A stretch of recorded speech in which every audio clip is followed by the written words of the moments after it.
Well now I am start. हमारा एक common introduction हो गया।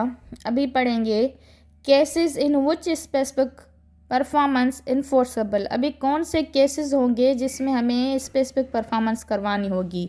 Accept is otherwise provide in this chapter the specific performance of any contract में in the description of code by enforceable. Means ये बोल रहा है कि जिसमें स्पेसिफिक परफॉर्मेंस करनी होगी किसी भी कॉन्ट्रैक्ट में वो डिस्क्रिप्शन ऑफ कोर्ट है। ठीक है, तो वहाँ पे हमारी डिस्क्रिप्शन ऑफ कोर्ट इन्फोर्स हो जाएगी। जैसे sub clause 1 is that when the act agreed to be done is the performance wholly और पार्शली ऑफ अ ट्रस्ट।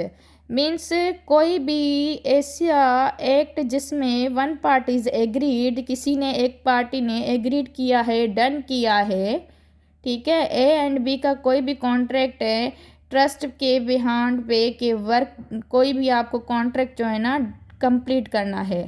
ठीक है, तो उसने ट्रस्ट हमारा इग्नोर किया, ठीक है, उसने बी ने उस कॉन्ट्रैक्ट को फुलफिल नहीं किया, तो हम क्लेम करेंगे स्पेसिफिक परफॉर्मेंस में कि जैसे कि ए ने बोला बी को कि आपने ये जो मेरे जो शर्ट्स हैं या कोई भी ऐसा दुकान है या कंस्ट्रक्शन है फुलफिल करनी है, इस टाइम इस डेट और ये स्पेसिफिक पूरा टाइम बताया गया है, बट उसने नहीं किया। एज अ ट्रस्ट उसने डन किया कि हाँ मैं कर दूंगा, बट उसने नहीं किया, तो फिर वो बंदा कहाँ जाएगा, ए परफॉर्मेंस करवाएगा अपनी स्पेसिफिक परफॉर्मेंस के तहत।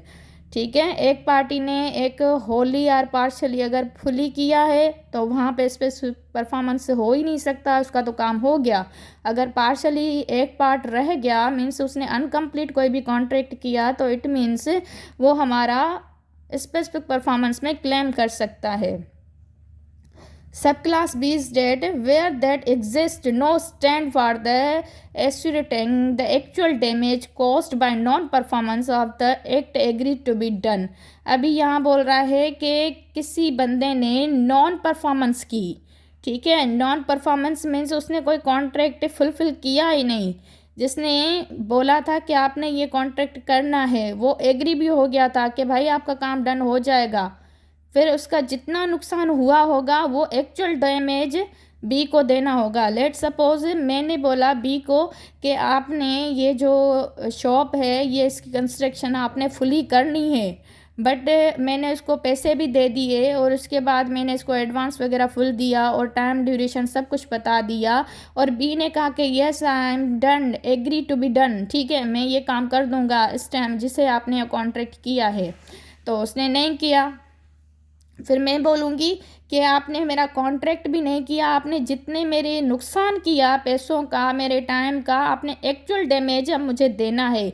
वो क्यों कि आप non performance of that act, मैंने जो आपको बोला था, तो ये भी हमारा स्पेसिफिक परफॉर्मेंस में मैं जा सकती हूँ। Now see class is that when the act agreed to be done is such the pecuniary compensation for the non-performance would not afford adequate relief। यहाँ पे बोल रहा है कि मैंने कोई भी काम दिया आप बी को, ठीक है, जैसे मैंने कोई काम दिया बी को कि आपने पैसों की सूरत में कि मैं आपको पैसे दे रही हूँ और ये पैसों में से आपने कोई भी कॉन्ट्रैक्ट करना है, मगर मेरा काम नहीं हुआ तो मैं आपको जितने पैसे मैंने आपसे दिए हैं मैं उतने पैसे आपसे लूँगी। ठीक है, अगर मैं बोलूँगी कि अगर ज़्यादा मेरा नुकसान हुआ तो आपने भरपाई करनी है मेरी, तो ये होगा एडुकेट रिलीफ। ठीक है कि भाई ये काफ़ी होगा, मेरे जितना मेरा बस नुकसान हुआ है उतना ही आपको देना है, मैं ज़्यादा आपसे नहीं लूँगी। सब class is D when it is probable that pecuniary compensation cannot be got for the non-performance of the act is to be done। ए और बी एंड सी का कोई भी कॉन्ट्रैक्ट है, ए बोल रहा है बी को कि आपने ये काम मेरा दुकान उसकी कंस्ट्रक्शन करनी है, ठीक है, और बी ने रख लिया एक सी को कि भाई मैं भी काम करूँगा ये भी करेगा, तो बी कंपेल करेगा सी को, ठीक है, क्योंकि जिसका ए और बी का कॉन्ट्रैक्ट है, ए और बी जाने और ए का सी के साथ कोई भी काम नहीं है। ठीक है, ये कॉन्ट्रैक्ट हम जो पिक्यूनरी का कंपनसेशन होता है ये अमाउंटली होता है, ठीक है, नॉन परफॉर्मेंस में हो गया तो जिसके साथ मेरा कॉन्ट्रैक्ट होगा, मेरा काम बी के साथ है, सी के साथ नहीं है। जिसके साथ मेरा काम होगा मैं उसको ही कंपेल करूँगी।